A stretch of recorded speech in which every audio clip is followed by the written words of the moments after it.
মামা তোমার নামটা কি? রাকিব হাসান। তুমি হিন্দু না মুসলমান? মুসলমান। আটটা মুট করো, তোমারে কয়টা কথা কইয়ে দিয়ে যামু। অবশ্যই কথা কয়টা যদি সত্য হয় হাসা বলবা তো? অবশ্যই। মিথ্যা কইলেও কিন্তু আল্লাহর কাছে ঠেকা থাকবা। না মিথ্যা বলবো না। তুমি যেই দল সাপোর্ট করো সেই দল 36 বছর পরে ওয়ার্ল্ড কাপ পাইছে, কথা ঠিক না বে ঠিক? ঠিক। রাগ করলা? না রাগ করি না। তুমি যেই দল সাপোর্ট করো সেই দলে যেই সেরা প্লেয়ার হয় সেই হাত দিয়ে একটা গোল দেয়, কথা ঠিক কিনা? ঠিক। রাগ করলা? না রাগ করি না। তুমি যেই দল সাপোর্ট করো সেই দলে বর্তমানে একটা প্লেয়ার ছাড়া আর কেউ খেলতে পারে না, কথা ঠিক না বে ঠিক? ঠিক। রাগ করলা? না রাগ করি না।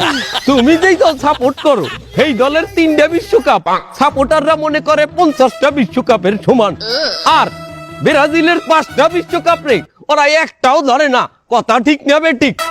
ঠিক। রাগ করলা? না রাগ করি না। তুমি যেই দল সাপোর্ট করো সেই দলের একটা প্লেয়ার বুড়ো হয়ে যাইবে, কেউ তোমরা ওরে ছাড়বা না, ওরে ছাড়া বিশ্বকাপ খেলবা না, কথা ঠিক কিনা? ঠিক। রাগ করলা? না রাগ করি নাই।